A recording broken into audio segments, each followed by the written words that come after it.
прямо же говорит он. Принятые по линии ОДКБ меры ясно показали, что мы не позволим раскачивать ситуацию у себя дома и не дадим реализовать сценарий так называемых цветных революций. Мы не дадим проводить цветные революции, мы не дадим раскачивать в нашем доме ситуацию, говорит. И он считает Казахстан своим домом. Что и требовалось доказать. За январскими событиями, январское кровопролитие, убийство сотен мирных граждан, поглощение Казахстана стоит Кремль, ФСБ, Путин, а вот эти шушера, Токаев, Назарбаев, Карим Асиев, это пешки в большой игре. Я не говорю уже о других вот этих шушере, меньше. На конце, резюмируя разговор, друзья, то, что я говорю, что Путин имеет такое влияние, провел такую операцию, не означает, что мы должны смириться и опустить руки. Нет, конечно. Мы должны бороться. Каким образом бороться? Единственная есть организация в нашей стране, это партия Халық Таңдау, которая сейчас формирует свою армию. Партия это и есть армия. Нам нужны единомышленники, 50 тысяч человек, и мы дадим бой. Мы дадим бой вот этим Шариковым. Да. И вы не ослышались, да. Это мы понимаем, кто нам противостоит. Никакой не Тухаев, никакой не Назарбаев или кто-то еще. Вот эти товарищи. Бояться их не надо.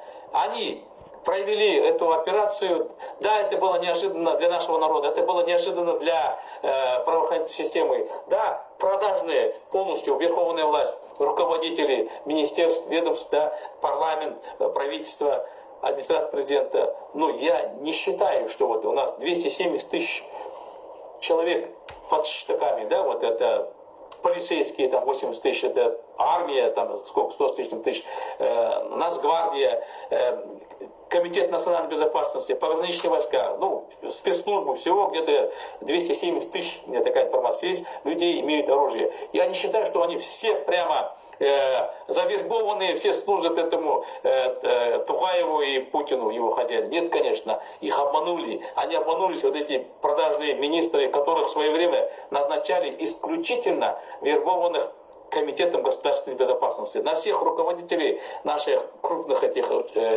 ведомств есть досье КГБ.